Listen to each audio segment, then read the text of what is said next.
Lockdown की वजह से साफ हुआ दिल्ली में यमुना का पानी। पल्ला इलाके में पानी हुआ नहाने लायक। वजीराबाद बैराज से यमुना में छोड़ा जा रहा है ताजा पानी। गांधीनगर के बीजेपी विधायक अनिल वाजपेयी ने केजरीवाल पर भेदभाव करने का लगाया आरोप। कहा केजरीवाल हमारे इलाके में नहीं भेज रहे हैं सैनिटाइजेशन के लिए जापानी मशीनें। कोरोना प्लाज्मा थेरेपी को लेकर अभी कोई ठोस रिजल्ट नहीं। डॉक्टर्स ने कहा कि अभी प्लाज्मा थेरेपी पर हो रही है स्टडी। हर रोज आ रही है कोरोना पर नई रिसर्च। राजगढ़ कॉलोनी में लोग खुद इलाके कर रहे हैं सैनिटाइज। सोशल डिस्टेंसिंग का भी रखा जा रहा है पूरा ध्यान। कोरोना को लेकर इलाके की जनता दिखाई दी सजग। और प्रीत बिहार में एक ही परिवार से टूर एंड ट्रैवल कंपनी ने 1 करोड़ 80 लाख रुपए का किया फ्रॉड। आनंद विहार थाने में दर्ज कराई गई एफआईआर। पुलिस जांच में जुटी। नमस्कार, स्वागत है आप सभी का पूर्व दिल्ली खास में। मैं हूं आपके साथ सुनील चौहान। अब होते हैं रूबरू पूर्व दिल्ली की अहम खबरों के साथ। लॉकडाउन की वजह से पूरा देश बंद है। कहते हैं कि जब भी कोई काम होता है तो उसके प्लस पॉइंट होते हैं और माइनस पॉइंट भी होते हैं। मतलब लॉकडाउन का एडवांटेज भी है और डिसएडवांटेज भी है। जी हाँ, जब से लॉकडाउन हुआ है तब से दिल्ली में पॉल्यूशन का लेवल बहुत अच्छा हो गया है। मतलब पॉल्यूशन बहुत कम हो गया है। और दिल्ली की पहचान यमुना, जिसकी गंदगी को लेकर सालों से काम चल रहा था, अब वो यमुना का जल निर्मल हो गया है। आए दिन आप लोग यमुना में बढ़ रहे प्रदूषण को लेकर खबरें सुनते आ रहे होंगे, लेकिन अब यमुना के पल्ला इलाके में पानी नहाने लायक हो गया है। जो यमुना काफ़ी समय से गंदी चल रही थी वो अब साफ हो गई है। आपको बता दें, निजामुद्दीन और ओखला में ज़्यादा सुधार अभी नहीं हुआ है। वजीराबाद बैराज से यमुना में ताज़ा पानी छोड़ा जा रहा है और फैक्ट्रियों की गंदगी यमुना में नहीं आ रही है, जिसकी वजह से यमुना के कई इलाके जो हैं वो शुद्ध हो गए हैं और पानी नहाने लायक हो गया है। कई बार लोग जिंदगी में उन लोगों के साथ दगा कर जाते हैं जिसके बारे में लोग सोचते भी नहीं हैं। ऐसा ही देखने को मिला पूर्व दिल्ली के प्रीत बिहार में, जहां एक टूर एंड ट्रैवल्स कंपनी के मालिक ने आपस के लोगों के साथ 1 करोड़ 80 लाख का फ्रॉड किया है। मालिक फरार हो गया है। टूर एंड ट्रैवल्स कंपनी का ऑफिस करकरडुमा में था। लगभग 40 लोगों का ट्रिप श्रीलंका का था। जनवरी में 27 दिसंबर से कंपनी का मिलकर, जी हाँ, कंपनी का मालिक है वो फरार चल रहा है। पीड़ितों ने इसकी शिकायत 23 तारीख को आनंद विहार थाने में की है। पुलिस ने एफआईआर दर्ज कर ली है और आगे की तफ्तीश में जुट गई है। सर, हमारे फैमिली फ्रेंड्स मिला के लगभग ये 1 करोड़ 10 लाख का मामला है। पर इसके अलावा भी जिनसे टिकट्स बुक कराते थे उन लोगों का भी काफ़ी का, किसी का 10 लाख का, किसी का 15 लाख का, काफ़ी अमाउंट लेकर भागे। इसने 22 को हमें चेक्स दे दिए कि आपकी पेमेंट सारी की सारी आप चेक से वापस ले लीजिएगा। मेरी मदर की तबीयत खराब है, पैकेज बना नहीं पा रहा। तो 22 को इसने चेक दे तो दिए, पर इसने बोला कि अभी मेरे अकाउंट में पेमेंट आई नहीं है, आप 30 तारीख तक अगले हफ्ते भर में आप पेमेंट्स डाल दीजिएगा। इसने हमें 3 चेक्स दिए। हम लोग 27 तारीख को मुझे मेरे हस्बैंड की फ्रेंड का एक फ़ोन आता है, क्योंकि उनकी भी पूना के लिए करीब 25 या 30 टिकट्स बुक थी 50 बच्चों के लिए आने जाने की। उनका फ़ोन आता है कि वो ऑफिस पहुंचे, उनका चेक बाउंस हो गया। तो हम लोग उसी घबराहट में हम लोग भी ऑफिस गए। ऑफिस जाके पता लगा कि भाई सब तो गायब है बिल्कुल ही 27 तारीख से ही। उसी टाइम वहाँ जाके पता लगा कि कनाडा के भी कई लोग थे जो एयरपोर्ट पर अटके हुए थे, वहाँ जाके उनकी टिकट्स कैंसिल हो गई हैं, फॉर्जरी का मामला है। तब भी हम लोग को शक हुआ कि शायद ऐसा नहीं कर सकता है बंदा, क्योंकि हम पहले से जानते हैं। तो उसके बाद हमने 2-3 लोगों को वहाँ पे, और उन लोगों ने एफआईआर उसके खिलाफ़ कंप्लेन लिखवा रखी थी। तब जाके लगा कि उसके घर चलते हैं। फिर उसके घर गए तो वहाँ घर वाले कहते हैं कि हमें भी नहीं पता, वो गायब है। और एक दिन पहले भी मैं उसके ऑफिस होके आई थी शाम को, तब भी वहाँ ताले लगे हुए थे। इनकी वाइफ को कई बार फ़ोन मिलाया तो वाइफ बोलती थी मुझे भी नहीं पता, मुझे भी नहीं पता। फादर को पूछा, फादर कहते हैं हमारे भी पैसे लेके भाग गया। तो कुछ समझ में नहीं आया। उसके बाद हमने वापस पुलिस थाने आके कंप्लेन लेटर लिखवाया। तो कंप्लेन करने के बाद हमारी अब 23 तारीख को एफआईआर दर्ज कराई गई है। एक्चुअली हमारे तो 6 लाख लेके भागा है। हमने लास्ट ईयर जून के भी बुकिंग्स कराए थे सिंगापुर के। जब हमारा जाने का सिर्फ 1 हफ्ता रह गया तो उसने बोला पासपोर्ट जल गए हैं, कि मेरे पूरे ऑफिस में आग लग गई है। हमारे 4 पासपोर्ट्स थे, हस्बैंड वाइफ और दोनों बच्चों के। हमारा वो पूरा ट्रिप कैंसिल हुआ, तो हमने कहा पैसा दे दो। तो उसने कहा कि आप जब जनवरी में हम लोग इन्हीं के साथ ट्रैवल कर रहे थे, मैं तब कंपनसेट कर दूंगा, और जो बचेगा वो फिर मैं जून में यूरोप के ट्रिप उसमें कर दूंगा। पर उसका अता पता ही नहीं है, फ़ोन स्विच ऑफ है, सब कुछ स्विच ऑफ है, और हम इनके थ्रू ही जानते थे। हमने कैश इनके ही घर पे दिया आके। आजकल कोरोना को लेकर हर दिन कोई ना कोई नई रिसर्च सामने आती है। प्लाज्मा थेरेपी को लेकर हर रोज ट्रायल किए जा रहे हैं। दिल्ली सरकार प्लाज्मा थेरेपी को लेकर काफी तारीफ कर रही है।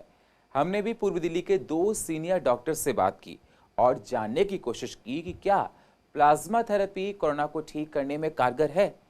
देश में किस तरह के नतीजे प्लाज्मा थेरेपी पर आ रहे हैं, तो उन्होंने क्या कहा, आइए आपको सुनाते हैं।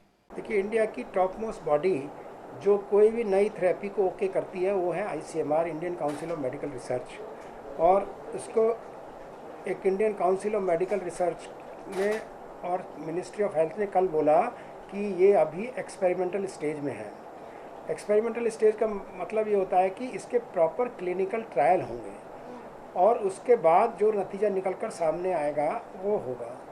अभी ये जहाँ भी प्लाज्मा थेरेपी दी जा रही है वो एक क्लिनिकल ट्रायल के तौर पर, जहाँ पर कोई और ऑल्टरनेटिव नहीं है, मरीज़ बहुत सीरियस है, जिसका सांस 30 पर मिनट चल रहा है, या उसका ऑक्सीजन कंसंट्रेशन SpO2 90% से नीचे जा रहा है, उस दशा में, या उसका BP नीचे जा रहा है, उस दशा में एक as a last resort ICU setting में, ये एक्सपेरिमेंटल सेटिंग में दी जा रही है। इसका सपोर्टिव रोल होगा, मेन रोल होगा। तो जब तक प्रॉपर स्टडीज़ नहीं होंगी तब तक हम लोग इसके बारे में नहीं कह सकते। ये मेरा ऐसा मानना है और यही बात ठीक है। अब देखने की बात यह है कि कोरोना वायरस जो है वो एक नई बीमारी है जिसके बारे में बहुत ज़्यादा जानकारी नहीं है। अगर हम जो है वो एक केस करते हैं प्लाज्मा थेरेपी का और हम उसमें सक्सेस पाते हैं तो इसको हम सक्सेस ही कहेंगे। मगर क्या हम इसको जो है वो एक गाइडलाइन बना के एक पूरे देश के अंदर या पूरे विश्व में ये कह सकते हैं कि इन गाइडलाइंस के ऊपर आप चलें, अगर कोई पेशेंट कोरोना का बीमार हो, उसको इतनी बीमारी हो तो उसको प्लाज्मा थेरेपी, इतनी थेरेपी दी जा सकती है? तो इन सब प्रश्नों के अभी तक जवाब नहीं आए हैं। इसलिए ये अभी भी जो है एक जो पढ़ाई का जो है वो केंद्र है और इसके ऊपर अभी भी रिसर्च जो है वो चालू है। इन प्रश्नों के उत्तर का जो है अभी भी जो है इंतज़ार किया जा रहा है। दूसरी चीज़ ये है कि प्लाज्मा थेरेपी में जो है वो लॉन्ग टर्म साइड इफ़ेक्ट्स क्या होंगे या लॉन्ग टर्म बेनिफिट्स क्या होंगे।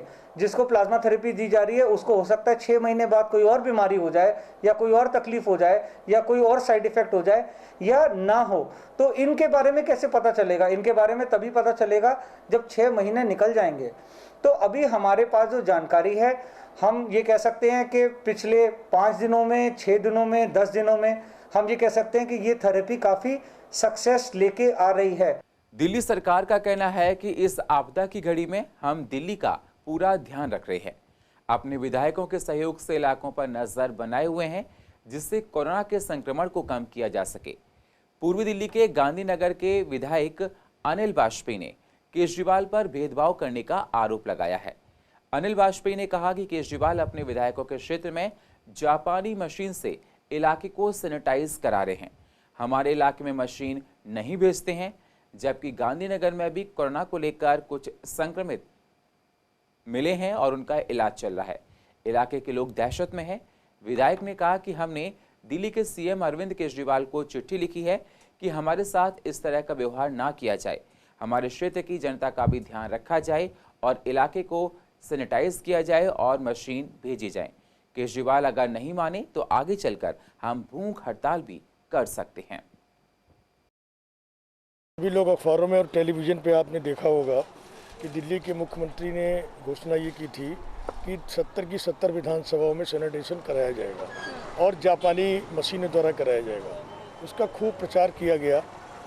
हम जो दिल्ली के 8 विधायक हैं, 8 विधायकों में किसी एक के यहाँ भी वो मशीन आज तक नहीं भिजवाई गई। मैंने दिल्ली जल बोर्ड के CEO से बात की, मैंने मेंबर जल बोर्ड से बात की, मैंने चीफ इंजीनियर भारद्वाज जी से बात की। सबने हाथ खड़े कर दिए, बोले जी ये तो CM हाउस के यहाँ से, मुख्यमंत्री जी के यहाँ से आता है, कहाँ गाड़ी लगनी है और कहाँ नहीं लगनी है।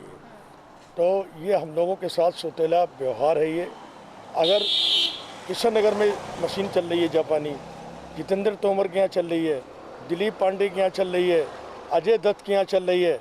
अरे भाई, हम भी तो 8 विधायक हैं। एक तरफ वो कहते हैं हम केंद्र से सहयोग करेंगे और एक तरफ हम लोगों के साथ सौतेला व्यवहार कर रहे हैं, तो मैं इसको क्या समझूंगा मैं ये।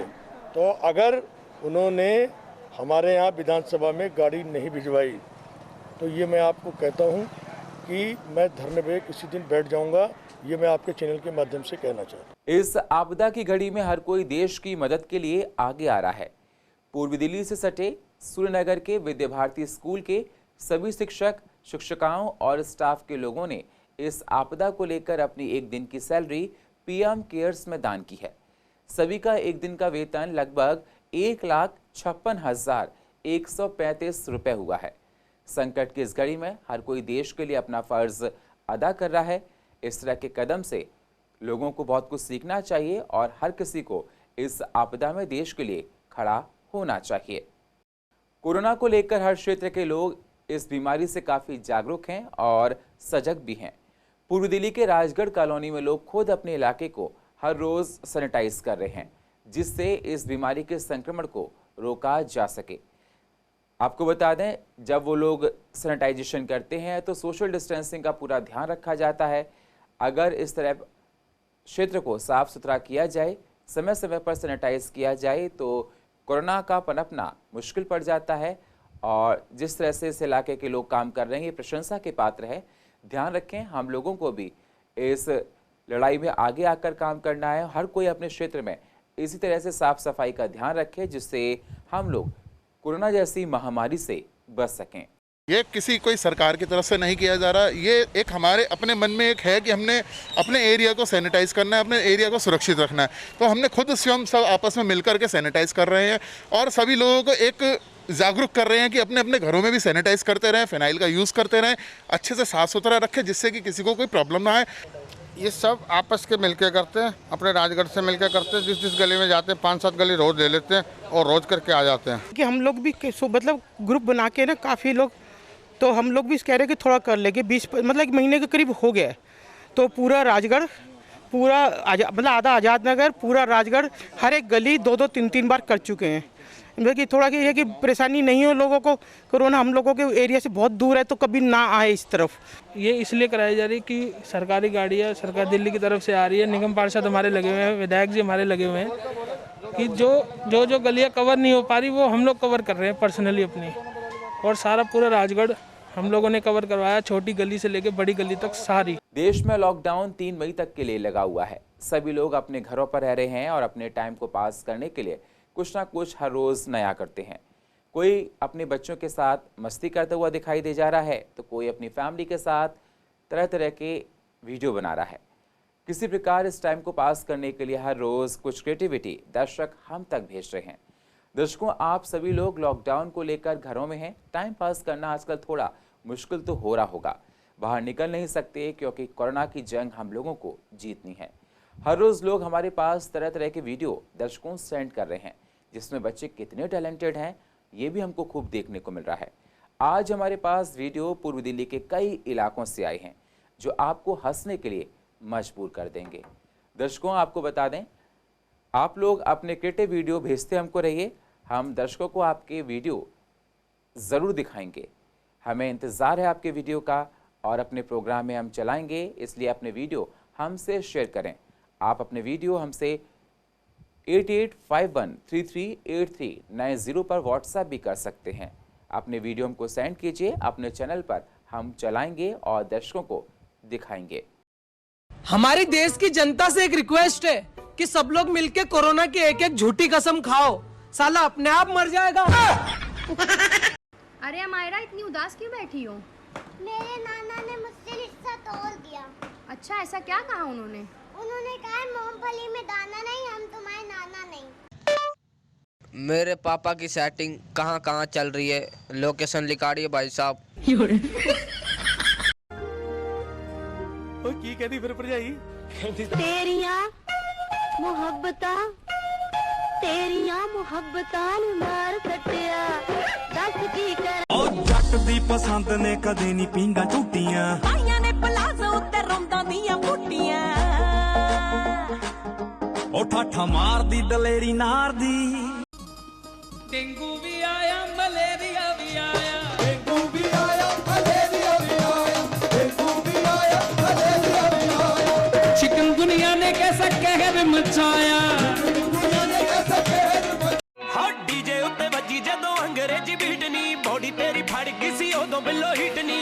झटके दे ठुमके दे नाल गोरीए गब्बरू मार दे ताली रब्बा तेरे अगे अर्जी मैं करदा कुछ ज्यादा नहीं मैं थोड़ा जिहा मंगदा एक बंगला पवा दे दूजा दुनिया घुमा दे तीजा बन जा मैं सुपरस्टार रात बेरन हुई तोरे साथिया देखा न मेरी हाले कर दिया हाय रे। चिंटू तुम्हारे पास 5 टॉफी है, उसमें से 2 तुम मुझे दे दोगे। तुम्हारे पास कितनी टॉफी बचेंगी? 5। कैसे? क्योंकि मैं अपनी टॉफी आपको दूंगा ही नहीं। ओए कुछ भी बोले रे दुनिया में कहने दे ओ मैं देसी सू मैडम जी तू मन देसी रे तुझको ही दूल्हा बनाऊंगी तुझसे ही शादी रचाऊंगी वरना कवाली मर जाऊं। सुन मेरी शहजादी मैं हूँ तेरा शहजादा बाहों में लेके तुझे रोज ये शोर करे कभी आउटडोर करे कभी इंडोर करे और अब रोके मुझे बोर करे। अल्लाह झूठे हैं तेरे बच्चे बच्चे। बहन क्या कर रही है? ढूंढ रही हूँ। क्या? 2 मुँहे बाल। मम्मी यार इसका इलाज करवाओ यार। आसमां में जैसे बादल हो रहे हैं हम धीरे धीरे धीरे पागल हो रहे हैं। पापा पापा उठो उठो, लॉकडाउन खत्म हो गया, काम पे नहीं जाना? काम पे नहीं जाना? काम? मैं काम क्या करता था? इसी में सबकी भलाई है, वरना अगर आज ये जट बिगड़ गया तो सैकड़ों को ले मरेगा। ब्यूटी पार्लर खुल गए रे। कैसा लगा मेरा मजाक? कोरोना से कोई भी कहीं भी डरे ना के रास्तों पे कोई भी कहीं भी चले ना सावधानियों से घर पे रहो जनता कर्फ्यू का साथ तो दो। जिंदगी में कभी गोल रोटी और अच्छी चाय मत बनाना क्योंकि फिर जिंदगी भर आपको ही बनानी पड़ सकती है।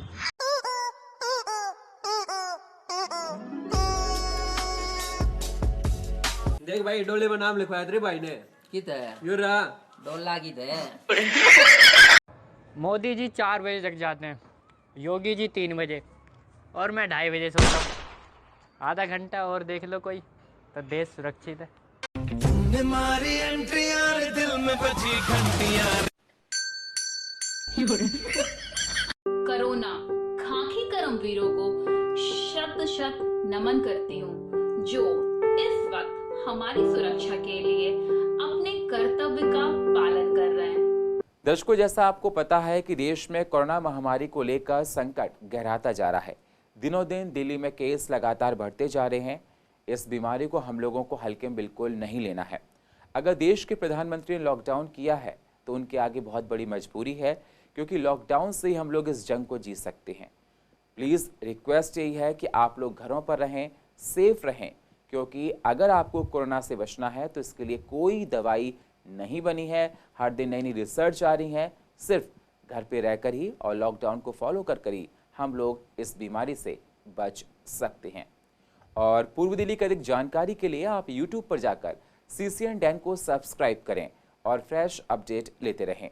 और फिलहाल पूर्व दिल्ली खास में इतना ही। बाकी खबरों के लिए आप बने रहिए CCN के साथ। तब तक के लिए नमस्कार।